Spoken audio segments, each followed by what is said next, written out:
Today's guest is Carole Obley.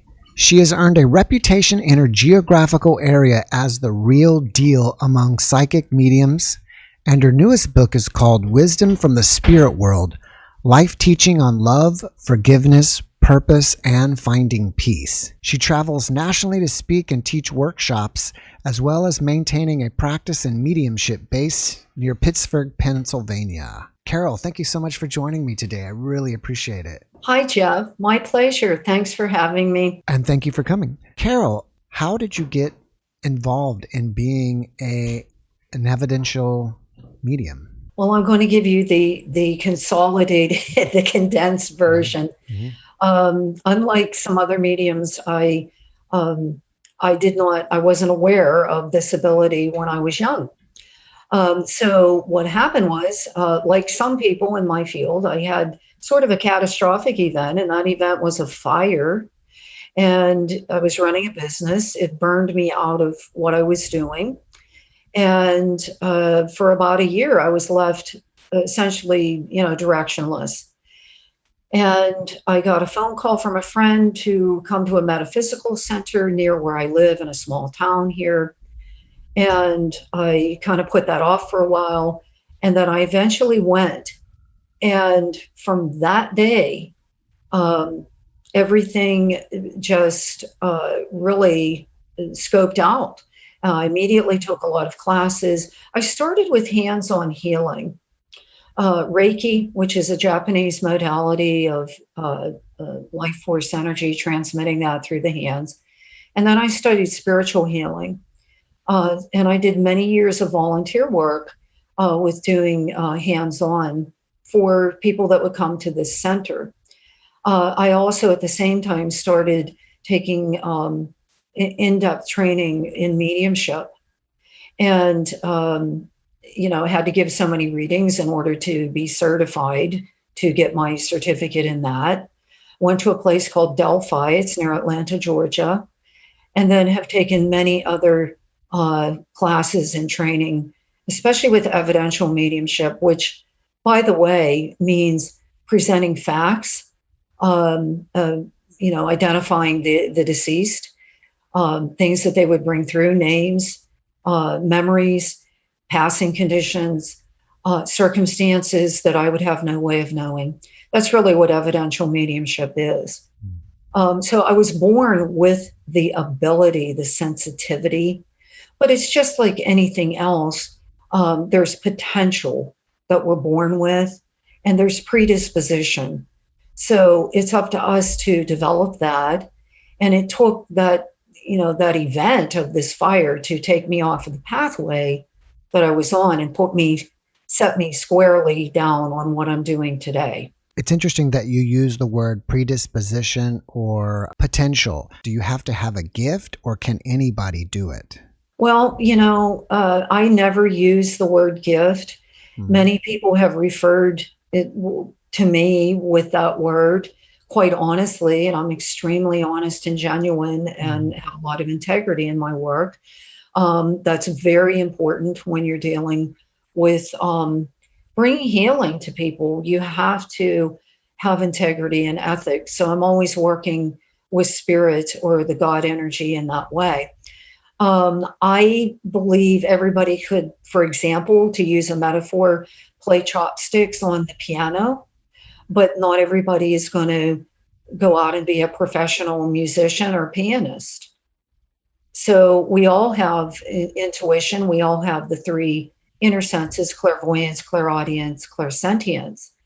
But certainly, not everybody is called to do this sort of work.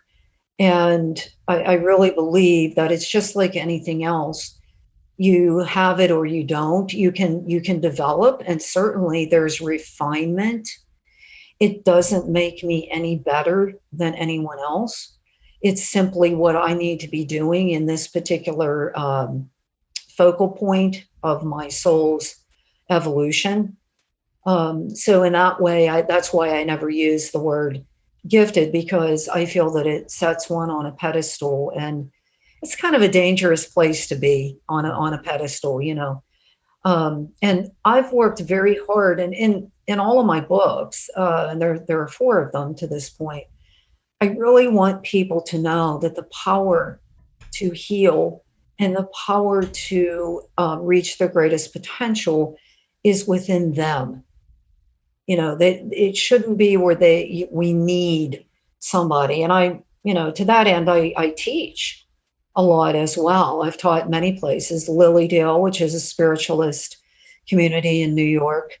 And, I teach webinars through Zoom. So to answer the question, I think we all have intuition, but not everybody's going to be called to this particular pathway. You mentioned the word refinement. Are you still refining your skills and trying to get better as you go on? Oh, yeah. Yes. Yeah. I refer to mediumship as a self-upgrading program because the more sensitive that the vehicle or the conduit, and that's all that I am. If you think of the analogy of a bridge, and on one side of that is the earth consciousness where you and I are sitting right now. On the other side is the higher realms or the spirit world. My function is as that bridge to connect a sitter or a receiver of the reading to, I just happen to be a person who was born sensitive, and I've developed it to a high degree. I'm simply a bridge connecting those two people. It's between the relationship is between those 2 or more people. I say more because in most readings I do, there's several energies or souls that will come through, whether they be family, friends, pets. There's many readings I've done in which pets come through. So I look at myself as simply that conduit or bridge that is somehow linking people to provide the assurance that the bond of love is eternal. And by the way, that's one of the lessons in the book. One of the themes in Wisdom from the Spirit World is one of the things I've heard over and over through thousands of readings. The bond of love is eternal. It is never destroyed or diminished by death. Well, you've mentioned thousands and thousands of readings, and I think you've done over 11,000. Can you give us some examples of some of the most compelling messages spirit beings have ever given you? Yeah, some of them I think there's all different. In my second book, I'm Still With You, True Stories of Healing Grief Through Spirit Communication. I have the chapters organized by way of the relationship between the receiver of the reading and who they're talking to in the reading, who's coming through. And some of the more compelling ones have been with people who have lost children. But there's been, in all of the readings, I think there's astounding information. I don't take credit for it. I simply make myself receptive. To give a few examples, there is one, and actually I just reconnected, or I should say they reconnected with me, a family whose story I used. All of my books are true. They're unembellished. They're how things unfolded. I sat with headsets on and listened to, in the second book, cassette tapes. And in the third book, I listened to, virtual recordings. So, kind of the spiritual reporter, I guess, on what happened. The one reading, and it's from I'm Still With You, in the chapter called Forever Young, and it's about people who've lost children. There's a young man who was killed in a car accident. He was 22 years of age. And the family came for a reading. It was mom, dad, and a sister. And this young man came through with very astounding information, names, who had come upon him, who found him, the name of that person, the first name. And interestingly, it was a friend of his who came upon him tragically after this accident. So that's one example. Another example is these things called ADCs, and that stands for after death communication. Those are signs from the spirit world that are received without an intermediary like a medium. The term was coined by Bill Guggenheim, who wrote Hello from Heaven. And he talks about, and he has these categorized. In many readings I've done, these signs are mentioned to the receivers of the readings. For example, one of the readings I did, this young man who had passed would fool around with his family's television set. And he would create a blue screen. And there was absolutely no, rational explanation for that. He also manipulated the answering machine. And intriguingly, he did this on the anniversary of his passing. And he made it go off and on. And so there's many, many stories, of these sorts of signs from the spirit world that are then validated, and without the sitter saying anything beforehand, because I read from basically a clean slate. I don't want to know information. If I know something consciously, spirit can't use it. So I like to go with a blank slate. I don't even want to know who you want to connect with. I tell you who's coming through, who is there. There have been so many names, things that at the time of the reading, the person cannot validate. And I'll say, just write it down, or, they might be recording the session. And then I get a phone call or an email back, and they're saying, you told me this name, or you told me this circumstance, and I had no idea about this at all, that this person was even in our family. And lo and behold, I did some family research and I was able to validate it. So there's been some astonishing, examples of that.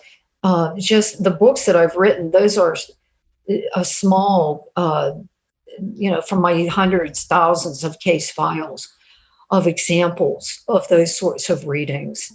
Absolutely things that I would have no way of knowing, that are highly specific. I remember one time I read for a gentleman, and again, his son had passed, and the son came in the reading and was describing everything that the father had recently done. One of those, he had created a memorial garden for his son. And the son came in, and through clairvoyance or seeing, he showed me what was in this memorial garden. So it's very important to present evidence of, number one, the spirit communicator, to establish their identity. And then secondly, to provide evidence of the continuity of consciousness. And why is that important? Well, it alleviates suffering, and that suffering for especially people who have lost children is grief. And that is the true value of mediumship, is it lies in the healing that is possible, the healing potential of the session. I would assume that for most grieving families, as long as they hear that their loved one is okay on the other side, doing well, that's just enough to alleviate their grieving. Yeah. And, that I'm glad you said that, because that is a common question that I get asked, and they'll say, is he doing okay? And I always say, anybody can answer that. Anybody can go, oh yeah, he's doing great. He's in heaven and whatever. It's necessary to provide evidence to people that, yes, this is this energy, that he's presenting things, or she's presenting things, or a pet is presenting things that are specific, that I would not have knowledge of, that have just happened. There are many readings I've done that recent conversations are referenced in the reading. And the person will say, we were just talking about that, a couple of hours ago. And it's not a general topic. It's something that, had to do with the family, or, many different things. So it is important to anyone who is a really, really good medium will be presenting evidence Do you think people reincarnate or go on to somewhere else? And the reason I ask that is because is there a limit of time after death that you can still contact that person? Because let's say, okay, it's been 2 or 3 years, they've Right. already moved on or reincarnated. What are your thoughts on that? Well, I'll tell you, many years ago when I first started, and this was in the late 90s, I was doing readings at a bookstore in Pittsburgh. And most people that came there were interested in the two big questions, relationships and money or career. And I was all of a sudden, spontaneously, out of nowhere, I started getting these scenes that would appear above the right shoulder of the receiver of the reading. And at first, when it started happening, I was a little bit confused by what was going on. But when I related to the receiver of that reading, they would say, "That's funny." And as soon as I hear "that's funny," I know that it resonates with them. Mhm. And they would say, "I've always been drawn to, Native American culture. I've always been drawn to the French, or, the architecture, the Civil War, whatever it might be historically." So I started realizing, and this has developed to a point where I actually do these things called Akashic record readings. Mhm. And they are, the Akashic records are energetic codes that follow the soul from lifetime to lifetime. And so I don't believe in reincarnation. I know it. I know it as a fact. I never really asked for that information to come through, as far as seeing past lives, seeing karma, certain predispositions, potentials with the soul when it comes into physical incarnation. It just started happening for me. And so, interestingly, when I impart that information to people that want that, and there's a lot of people who are interested in that, they'll say, that I believe that, because I've always felt that way. I've always struggled with this particular issue or whatever. And if you know anything about Edgar Cayce, the famous American psychic who did his readings during the 1920s and 1930s, Cayce obtained his information from going to the Akashic files of that individual. And that's where he could read that script, if you will, of the soul. And so the information it's coded. It doesn't go away. If you think of a giant tape recorder, that's the Akashic. It's always recording. It's always, attached to the soul. And definitely all of our experiences, every single thought, every action, every relationship we've had is recorded in our personal Akashic record. I just thought of this with you, and it's kind of a curious question I have about mediums in general. And I would like to know, if someone comes and said, I want a reading, does it always work 100% of the time? Or are there times that you just can't connect and you just have to say, hey, I'm sorry, I'm just not connecting today?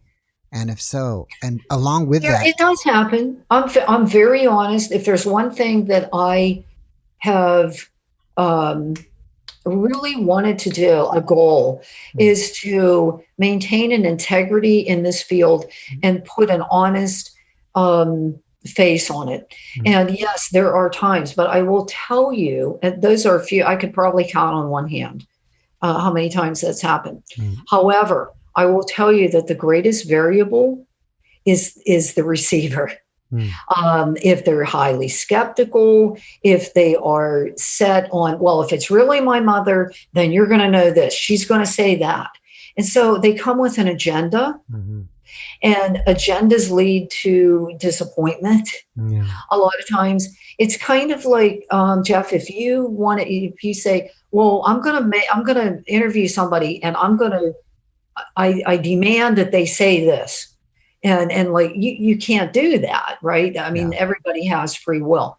So, or you can't make somebody call you on the phone, or someone text you. So it's much like that.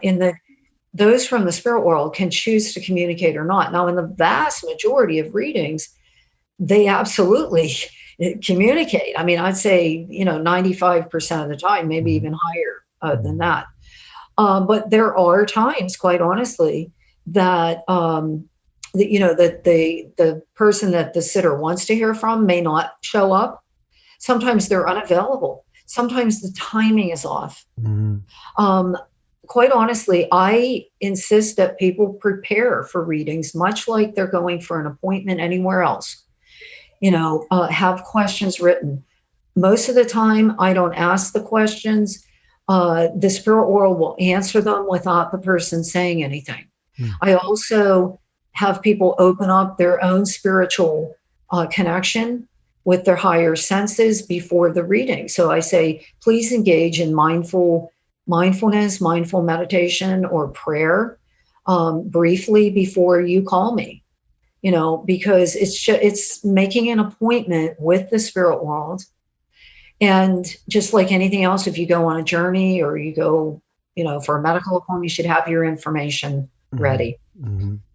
But yes, it does happen, but not, sometimes people, I have dealt with so many situations in this field.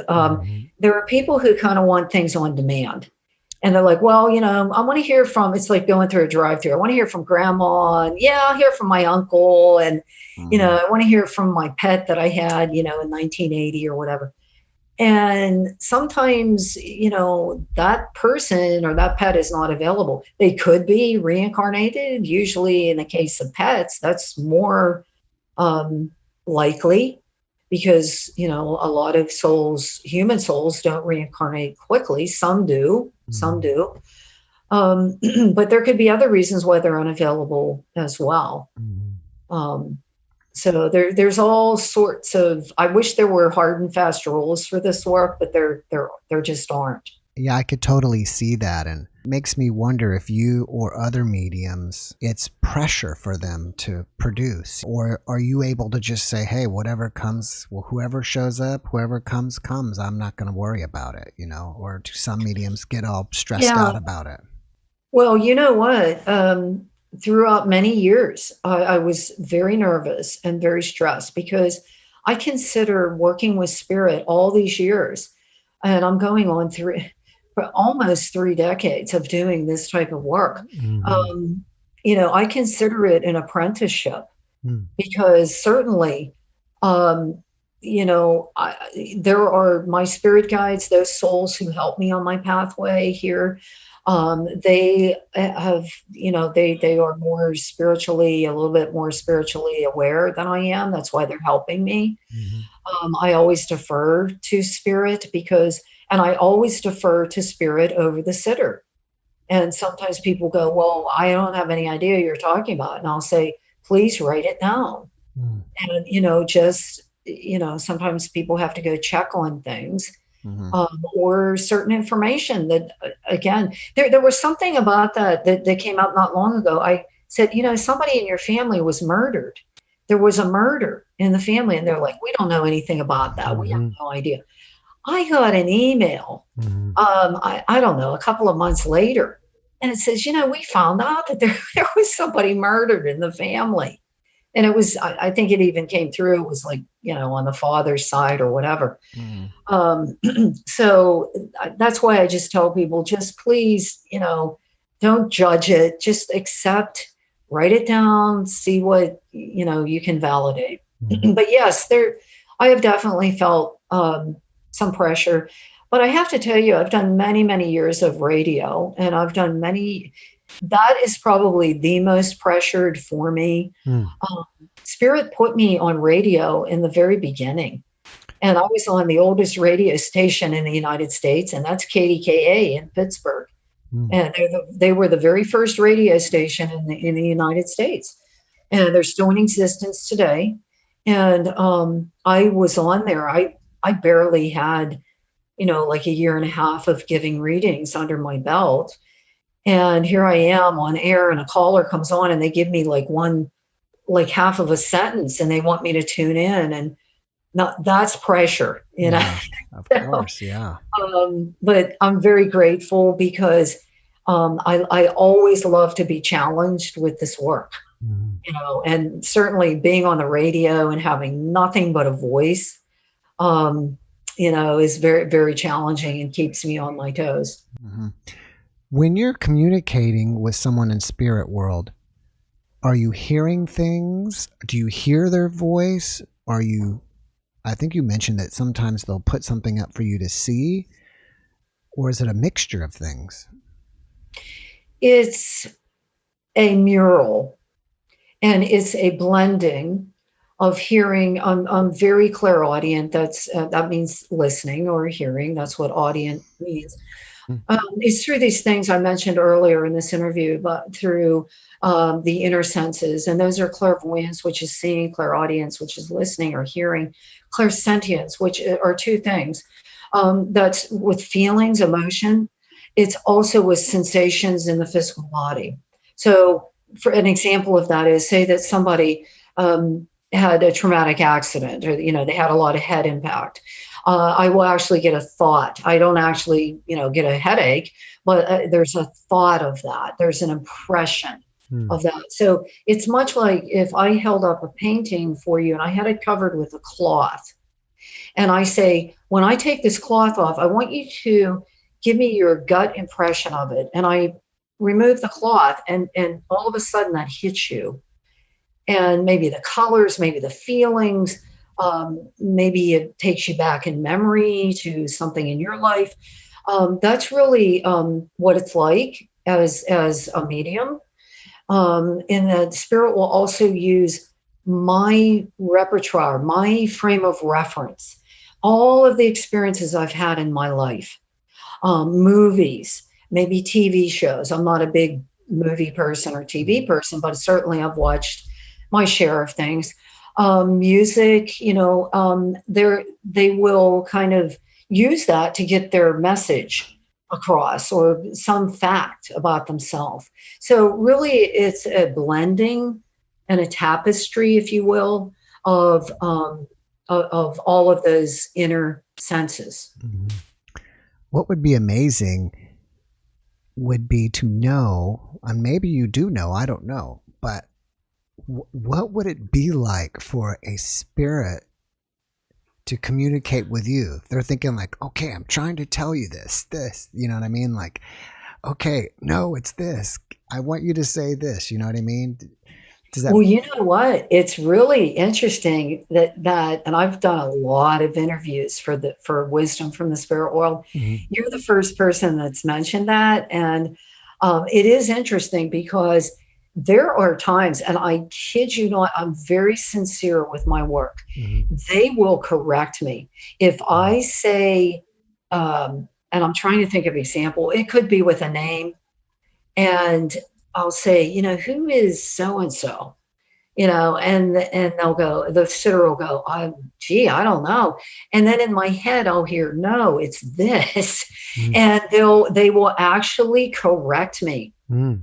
And that happens. That happens a good bit, Mhm. because this is always like playing charades. If you remember that game, I love the game, Mhm. charades, and you have to communicate without using words Mhm. to your partner. And so, and you have teams. Well, that's what it's really like, because they're trying to get a message across. They don't have a voice anymore. They don't have Mhm. a physical voice. Mhm. So it has to be through thought, Mhm. and it's through thought transference.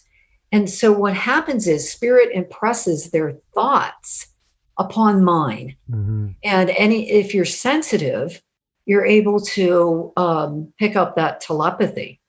So yes, they will correct me. And sometimes clairvoyance is the hardest thing to interpret because they're images. And so, like if I show you a picture, it might mean something totally different to you than it does to me. For example, maybe I show you a picture of a dog, and you're terrified of dogs, let's Mhm. say, and that's fear. And for me, I love dogs. So Pictures are difficult. I try just to describe those as best I can to the sitter, hoping it's going to make sense to them. Because if I start putting my own spin on it, I can misinterpret. Now, hearing is a little bit different because there's not as much discrepancy with hearing as there is with, an image. But yes, that I'm so glad you asked that, because it does happen. It appears to me that it's like they're trying to communicate to you with symbols. I use a lot of symbols in my readings, many symbols. For example, one of the symbols, and this is in the identification process of the spirit communicator, one symbol is a scar. What does that mean? Well, in my system of mediumship, and I've developed this particular language, this is specific or unique to me. This is how I work with spirit beings.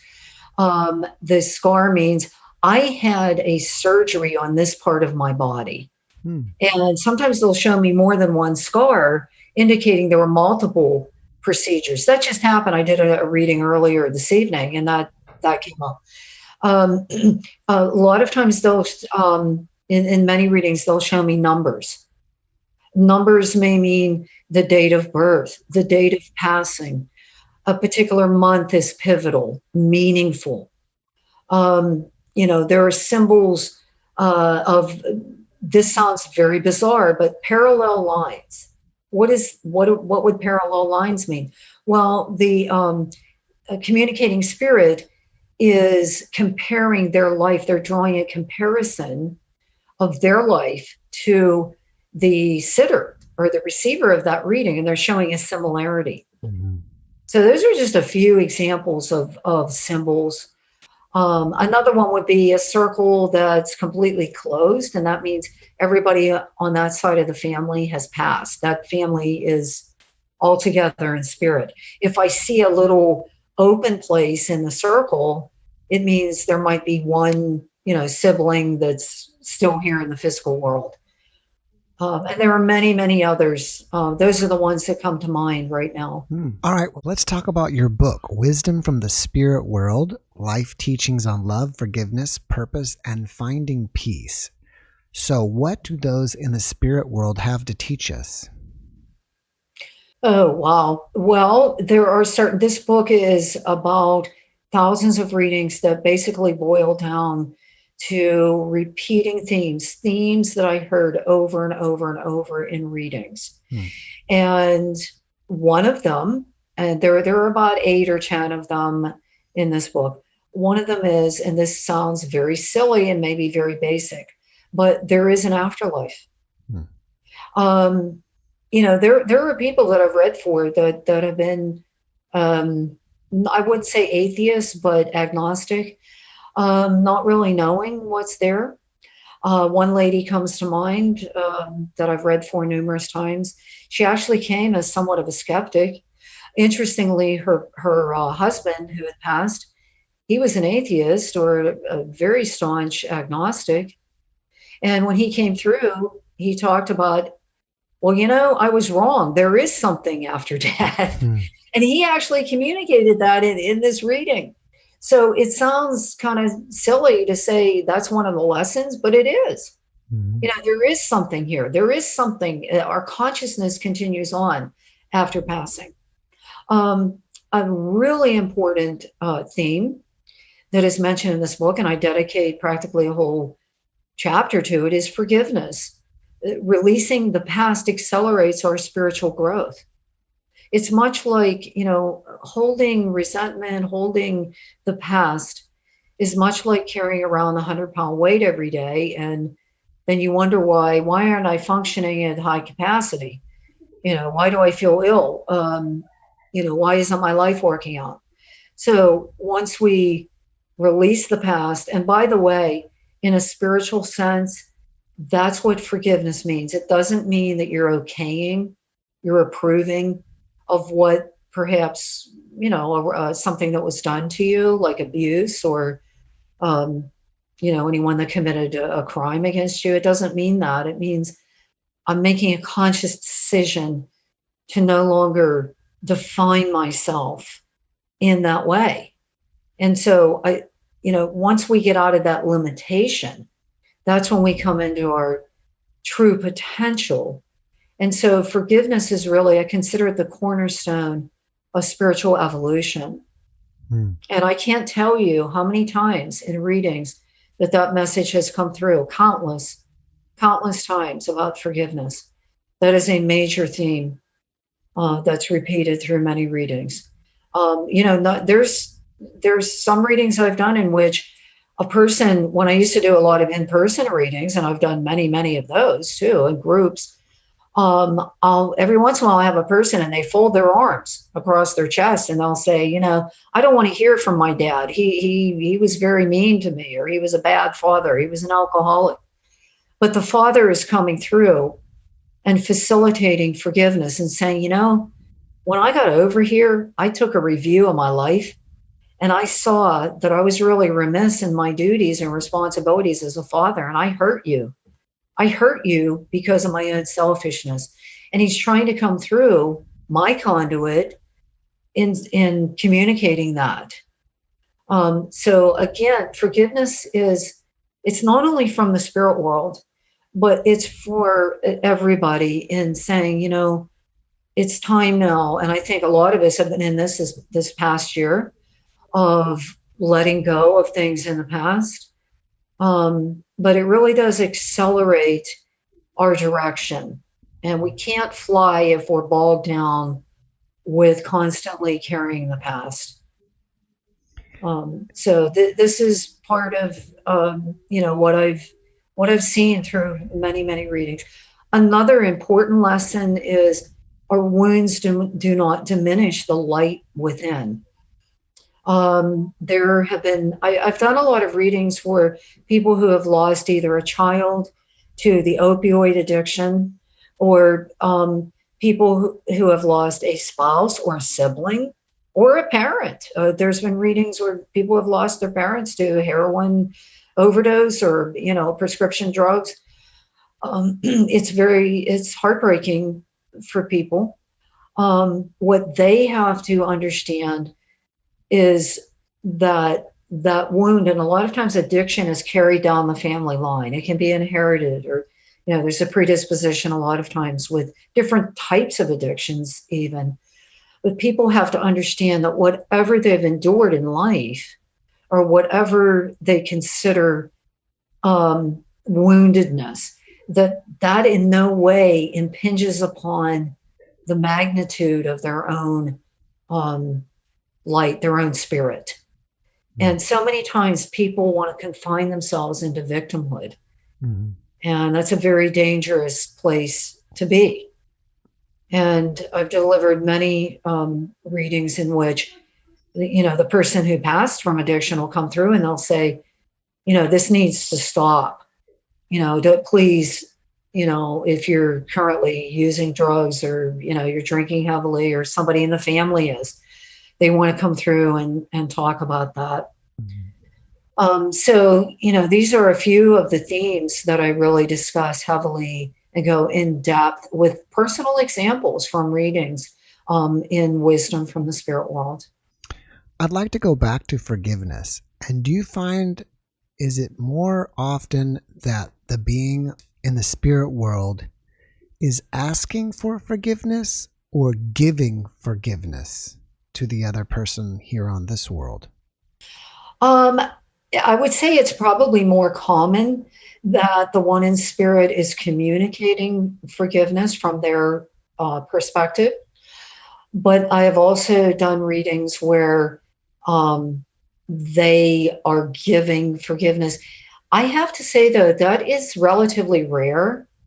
I haven't encountered a lot of that, but there is one example in the book that I used that I thought was incredibly powerful. And it's about a young woman who took her own life, and she had come out as being gay to her family. And the father who came to the reading was a very staunch Christian, or very fundamentalist Christian, and definitely believed that, being gay was morally wrong.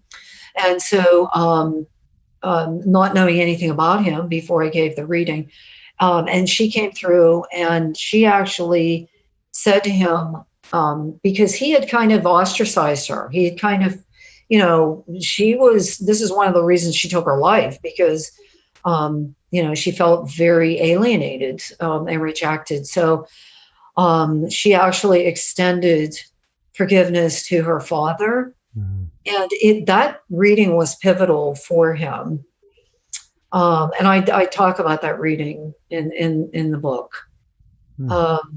And I also go in depth with the opioid addiction as well, mm-hmm. Because that's touched so many families. And, so it's very powerful to be the observer. And I really put myself in the role of observer, even though I'm intimately involved in being the conduit. But really, it's between those two or more people. I'm simply, going, here's what they're saying. I'm like the telephone here. Here's what they want to say to you. And people need to know also, and I'll tell you, if there's one thing I've learned in thousands of readings, people in spirit know about our thoughts and feelings. They are not out there somewhere off in a strange land. They are still connected to us. They know when we're struggling. They know when we're happy. They know when we need encouragement. They know when we're sick, physically ill. My own mother came to me. My mom's been gone about 16 years, but she came to me. I was sick in bed. This was a long time ago, but it was very real. My mother being there, when I fell asleep, and it actually woke me up. It startled me of her presence there. So there's not a disconnect. And I tell people this all the time, that they're right there. I mean, how fast can you think a thought? Yeah. A thought is instantaneous, and that's how quickly that spirit can be with us, because there's no longer the separation that there is in the physical world.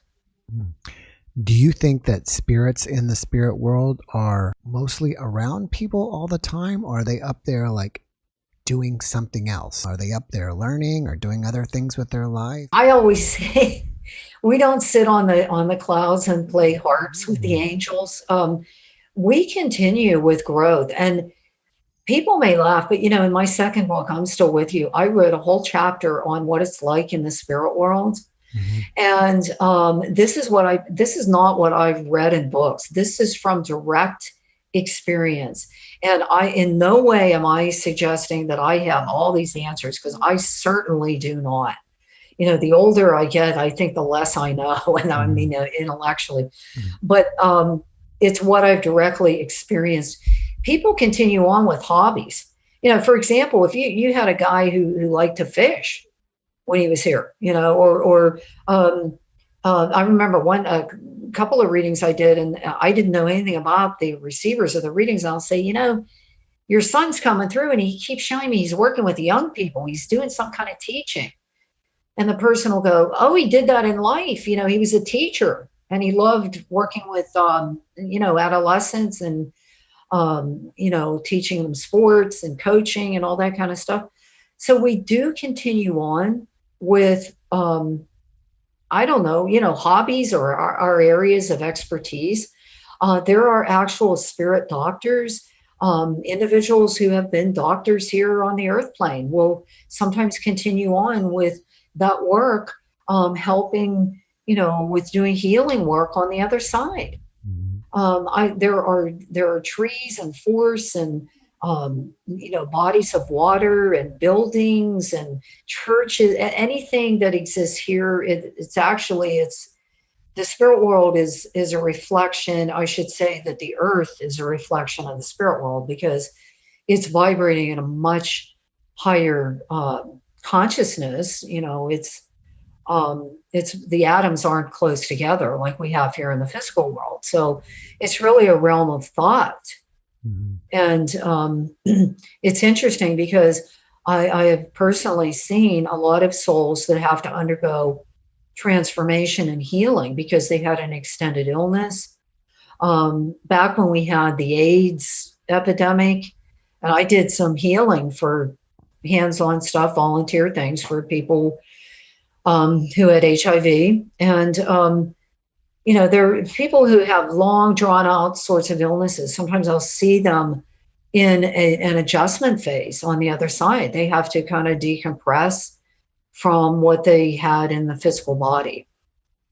And there is always healing available on the other side. It has to be wanted, though. It's just like here. You can't force somebody to go to counseling. You can't force somebody to go get help or, whatever it might be. It's the same way in the spirit world because a natural law is free will and personal responsibility. Natural laws are immutable, eternal principles that are always governing, the consequences of what we do. And they operate without us thinking about them or knowing about them. It's much like gravity. And in the spirit world, there is, of course, the law of attraction. So there isn't as much diversity or duality there as there is here. This is a realm of duality here. In the spirit world, that really doesn't exist.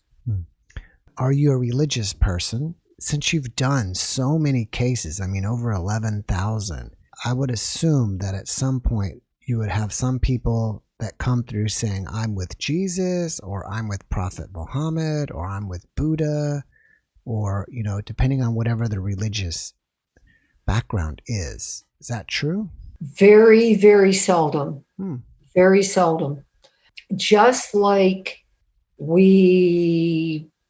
although some people have actually had, they claim physical manifestations of, the Divine Mother or even Jesus here on the earth plane.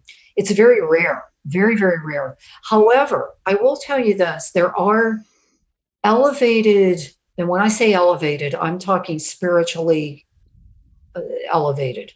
Doesn't mean superior, but the consciousness of being very high spiritually, the ascended masters, like Jesus, like Buddha, like Krishna, and there are many ascended masters, meaning they don't have to come back here, they don't have to come back on the physical plane, but they generally, from what I've seen, certainly that consciousness exists in the spirit world.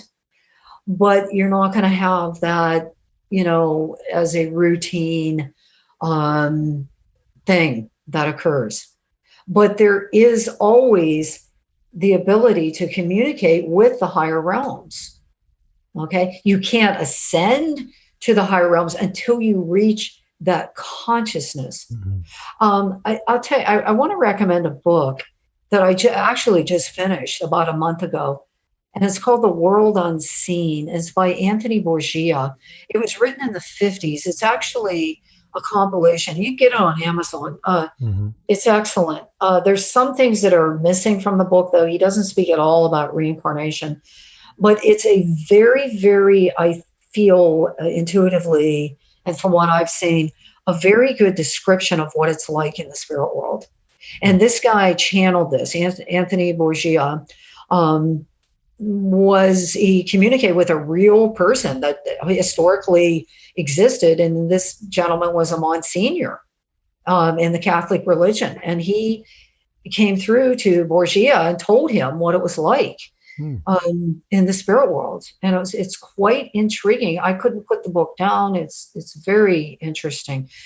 Another one is A Wanderer in the Spirit Lands, and that is an Italian man. I think his last name might be Francesca or something like that.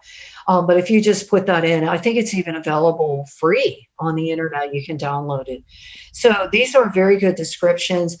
I've been very blessed to have glimpses into the spirit world. And there are people who stay immersed in organized religion in the spirit world because that's where their belief system is. Oh, that's interesting. And yes, and that is actually mentioned in the Borgia material about there are churches and so forth. And there are, I mean, there are beautiful buildings and houses. Everything that exists here, again, is there, including animals. Animals are a spark of the divine, and so they are eternal, just like we are. So honestly, I have not seen that, but with coming through with, the ascended masters. However, I've had them come through and show me different saints. And they will say, when I was there, if it's somebody from the Catholic religion, they'll say, I always prayed to Saint Teresa or whatever.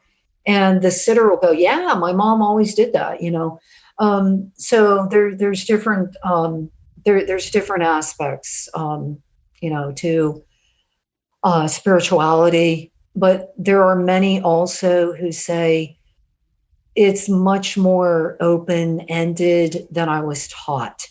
In fact, that's one of the main premises in the Borgia material, that the Monsignor says, it's not the way I was taught in the dogma. It's just not that way.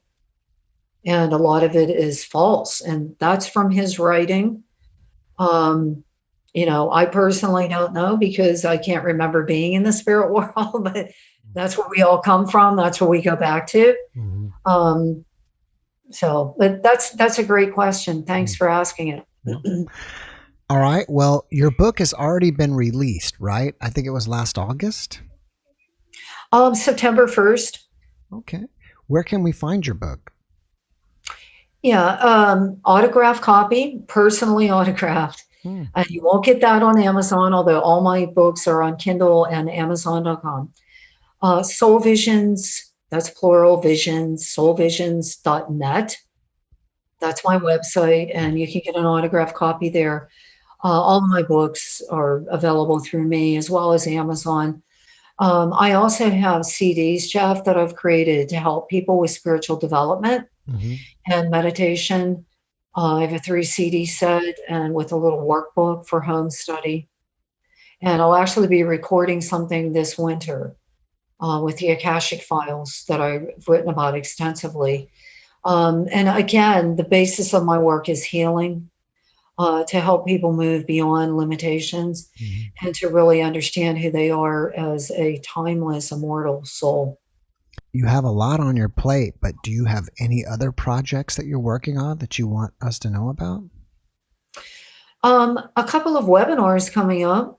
One in January is an in-depth mediumship course, Foundations of Mediumship, where I will be teaching and training for a very small group of people. I do still have room in that seminar, by the way.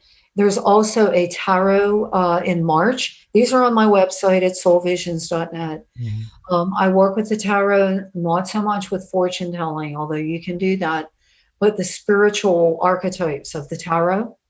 I'm extremely studied in the tarot, and I'm extremely studied in astrology. I've done many years of study. In fact, I write about astrology in Wisdom from the Spirit World. I've taken many classes on it. I continue to study it. So those are the 2 workshops coming up in the next several months. And I'll be doing more webinars. I also want to mention for people who are interested in any podcast, just like this one, I have a Facebook page where you can get a hold of a lot of my podcasts and so forth.